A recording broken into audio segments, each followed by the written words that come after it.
Hey everyone, my name is Gavin and I love horror. Today I'm super excited because I'm talking to one of my best friends and one of the best comedians working today, Brent Terhune. You may know him from his #1 selling album on iTunes or the hilarious videos he posts on Twitter and Facebook. He's here to talk all things hillbilly horror. Let's get into it. Brent, how are we doing today? Good, man. How are you? I'm doing great. Now, if people aren't familiar with your amazing works of comedy, kind of explain what you do and how you got kind of asked to be on this episode. I've done stand-up for a while, I guess 14 or 15 years. But then the thing that, if anybody knew me for anything, it would be for these videos I started to do. They're, political satire, I would say. And it's me, being that guy in the front seat of his truck ranting about whatever. Like, I like to refer to them as like a front seat philosopher. Whatever the problem is, they can fix it from the front seat of their truck with a backwards hat and a pair of Oakleys. Oakleys can solve anything. I love your catchphrase of "it's really fogging up my Oakleys." Like that is such a good catchphrase. I was kind of just stumbled upon that, and I was like, I think I said it once, and it's funny how you can like put a video out, and then in the comments you'll be like, see what resonates with people. Yeah. So people were getting their Oakleys fogged up from it too. So. And this isn't like an overnight thing. You've been doing these videos now for a couple of years.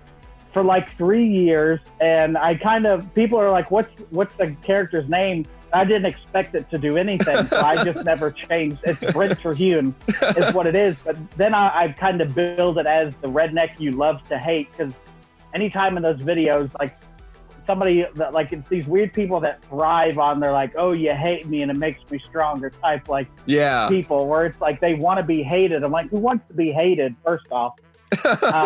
But I've been doing those for like 3 years, and then just, when COVID-19 hit, I wasn't going on the road doing stand-up, so yeah. I was just kind of doing more and more of those, and it really took off like on Twitter for coronavirus. It really kind of took off on Twitter versus like usually it was like Facebook and stuff like that. Yeah, because this character is very like anti-mask. He's very coronavirus as he calls it. And coronavirus or Crayola virus, however I want to say it that day. And what's funny is that people sometimes, because it's wonderful satire, like it's amazingly satirical. It's great, and how you write them is just amazing. But people think they're real. I'm you and I are both wrestling fans, so yeah. I'm a believer, in wrestling. They have a phrase called kayfabe, which means essentially don't break character. Yeah. Like in the videos, I don't break character. I never give you a wink or a nod. I'm hoping, which, it always fails, but there's some people that don't realize what I'm doing is a joke. Like I'm saying coronavirus, canola virus, Crayola virus, like all in the same video. Or I'll tell Native Americans to go back to their country. That type of, where I'm like, if you don't understand it, I can't help you any further than that. And that's what I love about it. And do you ever have people who think you have people who think it's real, like the people on the left who get really upset and they think you're just like the dumbest redneck. But do you get people on the right who think it's real and like are really behind you? Yeah, and that's the thing, is that the backlash is mostly from left-leaning people because they're so mad about the character. And that rarely do I get backlash from the right, because I think more so they're like, yeah, and then they just share it without comment. Yeah, because I get people all the time. They're like, I shared this on my Facebook, and then 3 of my friends shared it unironically. They were not aware of what I was doing, and that's kind of what I wanted. I started like burning Nikes in my backyard to mimic those types of people, but I wanted you to, see me doing one thing, but then I'm saying the complete opposite and making fun of those people at the same time. We performed a bunch together. One thing that made us friends is our shared love of professional wrestling, and we both love horror movies. So I figured it'd be great to have you on to Gavin Loves Horror, because I need to talk to you about redneck horror movies, of how it's like an entire subgenre. So when you think of redneck horror movies, what films come to mind? Like when you said that, like that should be the topic, what came to mind was like Wrong Turn was probably the first one. which I bought the box set of Wrong Turn, and my plan was to watch all of them. And I watched the first one, and I'm like, I'm good. I still want to watch all of them, but I was good with the first. I remember I watched that in the theater. When that came out. I think my dad got a bootleg from a guy at work of Wrong Turn 1, and we watched it because I was a big Eliza Dushku fan from Buffy the Vampire Slayer. And I was like, oh, this is going to be awesome. But it came out around that time where there were a lot of like really weird, like teen-centric horror movies. Like I remember Wrong Turn and like House of Wax came out around that time too. It was like that weird Dawson's Creek horror. Yes, Dawson's Creek horror. That's a good name for it. But Wrong Turn, I'm actually watching over on the Dead Meat channel. They're doing the kill count for all the Wrong Turn movies. And I'm just like, man, I don't know if I could watch all of these in a row because it's just the same thing. I love that all redneck horror movies, the characters never have names. They're always just like an archetype. Like, this is Mama Hillbilly. This is this character's named Paul. And yeah, like people's names are like, get him. Get him. The main star of Wrong Turn is Three Fingers, who apparently is in all the movies despite dying in like the third one. They did prequels for the Wrong Turn series. Well, if you and I are both Halloween fans, and yes, you have to look the other way at that. Yeah, because you have so many. Because Halloween right now has been rebooted, and then you have 4 different timelines of Michael Myers now, and the Rob Zombie Halloween. And speaking of Rob Zombie, he really has done a lot for the redneck horror genre. He can take any movie and just like, I'm going to add some F words and a trailer and ta-da. Do you like classify like the difference between like redneck and white trash? Do you do that? We don't have to. I think there's... No, because I would say like Rob Zombie, like that's like his character is white trash. Like, every other word is the F word. And a fun game that we play when we're on the road is because he's remade Halloween. We'll do like Rob Zombie's Willy Wonka. It's like, you found the goddamn golden ticket. You found it, Charlie. You old bitch, now get up and take me to the factory. Like, while like Leonard Skinner plays in the background while they're going down the tunnel or something. I would watch that actually. I would too. And it's not just the Halloween series, like Devil's Rejects is like, people love that movie, and I've tried to get into it so many times. Like, and I can watch it. It's much better than House of a Thousand Corpses. But I got about 15 minutes into the Three from Hell, and I was like, I don't know if I can turn my brain off long enough to enjoy this because it was just so over the top, white trashy. It is there, and yeah, his movies. Like I'm no prude. If people swear, that's fine with me. Yeah. But his movies, there's so much swearing. I'm like, who even talks like this? Apparently his characters, but I do like The Devil's Reject. That's my favorite of all of those 3. The Firefly Family, I think is what it's called. Yes. I can't stand House of a Thousand Corpses. And I watched the other one that you just talked about? Three from Hell.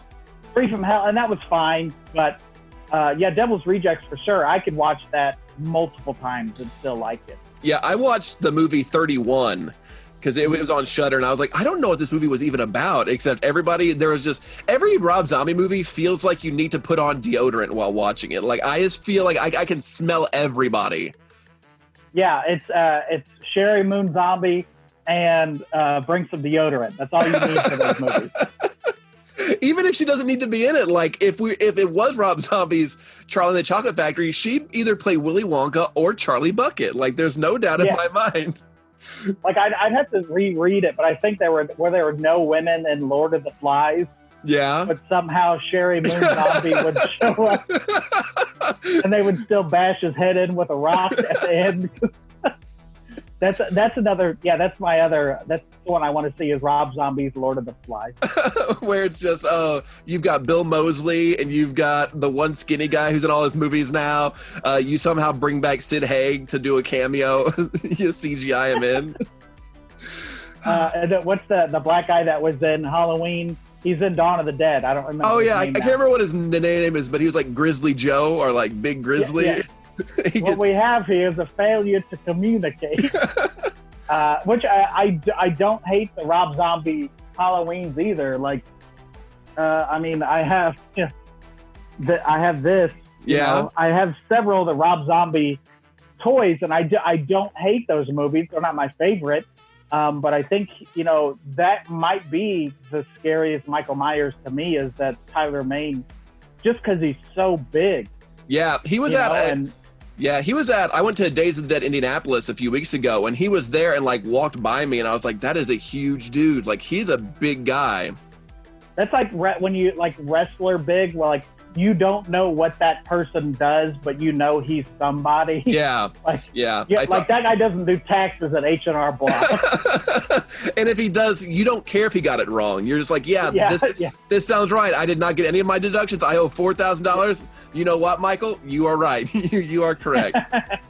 Head tilt? Okay, good. Yes, all right. So one series I think about, but besides Wrong Turn, is The Hills Have Eyes, whether you're talking about either the original Wes Craven, or if you're talking about what I thought was a great movie. I really like the Alexandra Aja remake of The Hills Have Eyes that came out. It had, I want to say Emilia Clarke, but that's not right because she's from Game of Thrones, but it had the blonde girl from Lost in it. And I really, really enjoyed, as far as remakes go, I really enjoyed that one. To be honest, and that's one where you like, if you're a horror fan, people will just talk to you about that, and like you've seen it. That's like a standard horror movie. And I haven't seen the original. I've seen the remake. Yeah, that's another one where like I saw that in the theater as well. Yeah, which is like, and I had no idea it was a remake or anything, but I really like that one too. But you know, it has the guy with the eyes in the original one, and that wasn't he in the Rob Zombie one too? I think it was the Devil's Rejects. Okay, yeah, that price tag. Yeah, that sounds right. I assume that if anybody was in like a 70s horror film, Rob Zombie plucked them out of obscurity. I was like, can you say a line? Can you play a cleaning lady? And they're like, yeah, I can do it. Yeah, I was good to you, Mikey. Poor Danny. The Hills Have Eyes, that's one I would consider hillbilly, horror, but I don't even remember that much about it. I just know it's kind of that gritty dirt feel to it. Yeah, well, similar to Wrong Turn, it's one of those rednecks in horror movies can't just be like rednecks. They have to be either cannibals or mutated somehow. Like they can't just be like lower income. Like they can't just be like, well, I work at a factory and I like guns. They have to be like, no, there were A-bomb tests here and it seeped into the water. And in the Wrong Turn series, it is it's like runoff from a paper mill that made them all cannibals. And I was like, that's a stretch for me. Yeah, there's nothing ominous about a paper mill. If we're just making up stuff, make it a nuclear, runoff. Yeah, make it a nuclear bomb, but don't be like, there was a Pepsi plant here, and some of the Pepsi Zero seeped into the water, and it fucked everybody up. It made everybody look real weird. It was that Crystal Pepsi that got him. And then, did you see the sequel to The Hills Have Eyes? The second one? No, The Hills Have Contacts. yes. The Hills. No, I haven't seen that yet. The third one is The Hills Get LASIK. Actually, it's a very great movie. Paul goes in and the whole movie he has to wear those shields on his eyes the rest of the day. That's the thing is his hillbilly smell is so good that he doesn't need glasses. He's hillbilly Daredevil. He can just like feel around. He's just like, I know. Feel around? I know where everything is. But I remember the second one. It was not very good. And one of my first YouTube reviews I ever did was on that movie back in like 2007. And the most famous person in that movie was the person that played Jet Jackson in the famous Jet Jackson on Disney Channel. And I was like, this seems like this seems like a decline in star power when the famous Jet Jackson is your star in this movie. It's always weird when like the most famous person in the movie would be the 8th person down on an IMDb page for any other movie. And some of those movies are really good too, but it's weird when you're like, that's the guy we chose to build the movie around. And I think the most famous hillbilly / redneck horror family, I think we have to talk about Texas Chainsaw Massacre, because that was really the one that kind of kicked it off back in the 70s, because that movie was unlike anything anybody had really seen, because Texas Chainsaw really was the first time you saw, like, it predates Halloween, Friday the 13th, all of them. So it was like kind of the first slasher movie, if you don't count Psycho. It's really, that's one where that's my quintessential want to take a shower horror movie, because it's already set in Texas where it's hot, it's sticky, it's dirty, and then you get like the, you know, one of the end scenes where they're having dinner or whatever, and it's just screaming, and you feel hot and gross watching that movie. Yeah, and it's shot in such a way that you feel very claustrophobic. You feel trapped in the house too. You don't know what the hell Leatherface is, and you're scared there with it. I remember watching it for the first time when I was like 14. I was staying at a friend's house who lived on a farmhouse, and we're like, well, let's watch TCM. I did not sleep that night because any noise that came out from outside the house, I was like, that is Leatherface. He is coming to get me. He's coming.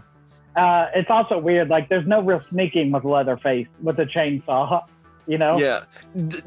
Also could be one of the most annoying characters is Franklin.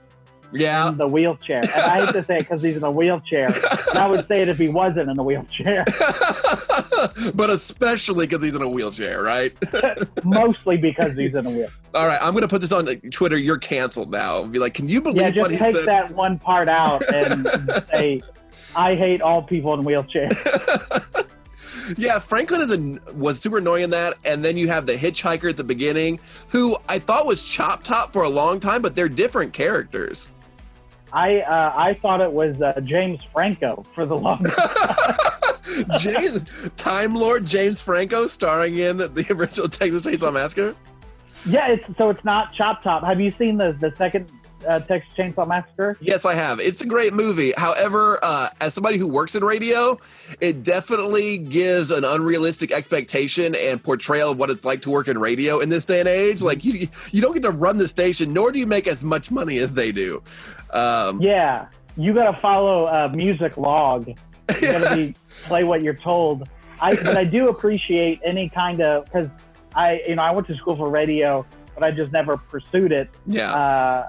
But I always appreciate a movie that's set in a radio station. Something about when I was a kid and I'm listening to the radio, it's a very intimate medium that you get to listen to. So it's always fun. And that's how I got scared a lot of the times, was listening to stuff like Coast to Coast AM. Oh, yeah. Where they're talking with, an exorcist or something. That's always, I just love that setting for a movie. Yeah, but when she was talking to like Chop Top on the phone for like 10 minutes, I was like, you got to play your ads. Like, you can't just talk to somebody. You can't air this live call for 20 minutes, okay? You're going to lose your job. Don't we have an emergency alert system that we have to play? We got to run the EAS, let people know about that tornado coming. I really like the first two Texas Chainsaw Massacre movies of the original series, and then they kind of go off the rails a little bit, but I actually really did enjoy the remake they did in 2003. It's kind of in that same Dawson's Creek horror, but in Texas Chainsaw Massacre. Yeah, I do like that one, and then I think I just watched, what is it, The Next Generation? The beginning?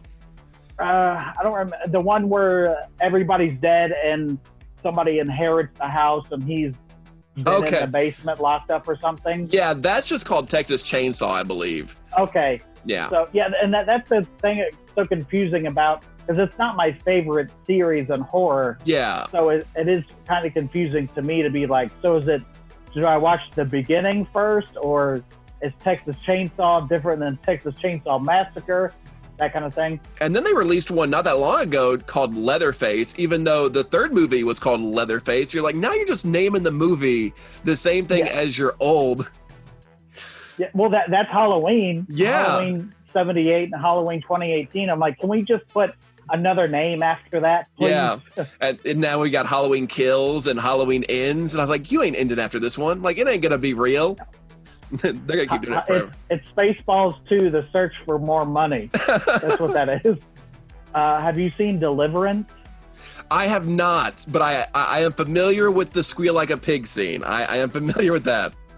And that's one where I wouldn't classify it as traditional horror, but there are the squeal like a pig scene.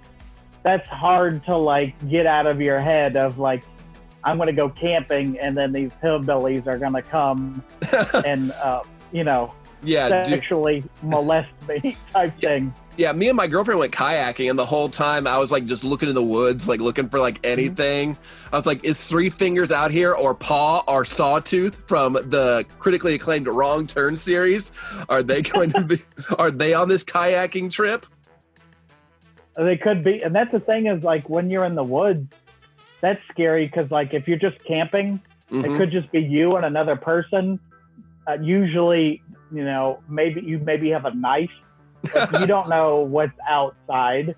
Yeah. It's kind of, like Blair Witch type stuff. But I think she was a hillbilly too, by the way, Blair Witch. Oh, yeah? You think the Blair Witch was a hillbilly? Yeah. I'm just deciding that, yeah. She made people stand in the corner. She was rarely seen. She had a rundown shack. She liked making crafts out of sticks. I think it adds up. You get your ass in that corner. And you're not going to get any hot dogs and mac and cheese. One thing I want to mention that a lot of these movies have in common is every redneck, they're mutated somehow, and also they're all hoarders. Like every hillbilly movie, they're all hoarders because the Wrong Turn, they collect all the cars from people. Texas Chainsaw Massacre, they collect literal skin from people. And like, does there have to be a connection between hoarding and hillbilly horror? I think maybe they like they're the type of people that live off the land. And part of the land is people. And 1978 Chevy Impalas that just happen to be driving through. Yeah. I mean, and you mentioned the House of Wax. That one's a favorite of mine too, and that's and I guess it's just one hillbilly. Yeah, but that guy has a whole town to himself. Yeah, I wish I had that kind of like, even though they're hillbillies, they do own nice properties. Like they have an entire town. It's weird how they've not they just let all the cars go to shit. Like they didn't try to resell it. Oh, and there was one that I wanted to talk about too. If you want to talk about Cabin in the Woods. Oh yeah, love Cabin in the Woods. Cabin in the Woods, and to a lesser extent, Tucker and Dale versus Evil. They kind of turned the hillbilly horror on its head, and kind of really diverted your expectations. Because I thought Cabin in the Woods was going to be kind of an Evil Dead ripoff / homage, but that movie really does a lot of fun stuff with tropes that I was not expecting. No, and I would only call it hillbilly horror because it just so happens that the villains in it are, I think hillbilly zombies, and then they classify it. Then there are zombies and hillbilly zombies that you could get in Cabin in the Woods. Those are a distinction. But yeah, that's not your typical hillbilly horror movie, but that's just the main villain in it.